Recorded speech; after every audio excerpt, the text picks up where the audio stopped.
Now, so far 2020 has been a pretty damn good year for budget-friendly smartphones, but Big Daddy of the bunch Xiaomi is back to take on the Realme 6s and the Motorola G8s with its Redmi-note-9 Pro to be hitting UK stores this June from 249 quid. Now, I'm going to be fully reviewing the Redmi-note-9 Pro, but for now let's get it unboxed and take a full-on tour of all the hardware and the software so you know exactly what to expect if you're tempted to grab one yourself. And for more on the latest greatest tech, please do subscribe and ding that notifications bell. Cheers. So you'll be able to grab the Redmi Note-9 Pro here in the UK in two different SKUs. You've got the 64GB base model that'll be available for 249 quid from June the 8th. This here though is the 128GB storage model. That'll be available from June the 19th for 269. So only a dinky little step up in price. You'll be able to grab it from Amazon straight away and then later from me.com as well. And I've just got to say, I noticed this on the side of the box as well. Redmi Note-9 Pro with easy access to the Google apps you use most. I wonder if that's a cheeky little dig at the Huawei in the honours. So first of all, let's just have a quick gander inside the box and see exactly what you get. So there's the actual Redmi Note-9 Pro in all of its lovely glory.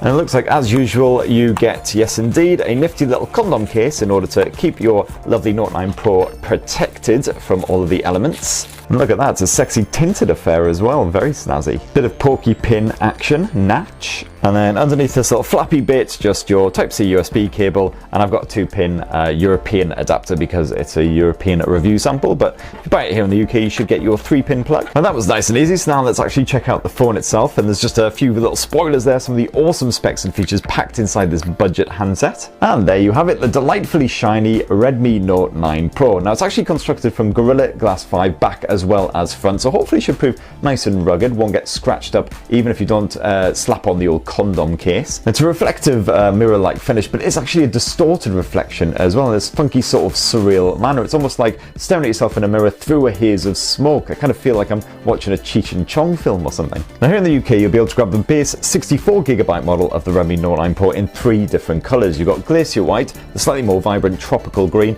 otherwise this slightly funky Interstellar Grey, which is actually more of a silvery blue to my eyes. However, if you pick up this 128GB model for 20 quid more, you'll only have a choice of one colour, so not really a choice at all, Interstellar Grey. It's a bit of a shame you don't have those other options, but as I say, I do find it rather fetching. There's quite a big square camera grille there on the back of the Redmi Note-9 Pro, as you can see there, and it does jut somewhat from the surface of the smartphone as well. But the good news is those camera lenses have apparently also been covered in Gorilla Glass 5 to help keep them scratch proof, and apparently the whole phone has been treated by P2i as well to make it more durable as well as splash resistant. The rest of the phone is pretty straightforward stuff as well. You've got a bit of Type-C USB down below next to Huzzah, a headphone jack. Here on the right edge, you've got a fingerprint sensor, which is actually built into the power button. SIM tray is around the other edge, and up top, it looks like you even get an IR blaster. So now let's see, hopefully, yes, we've got some power in there already. So let's have a good old tour of the rest of the hardware and the software. So that screen's already getting a little bit greasy. Hopefully the back end won't get too scuffed up, although it's starting to get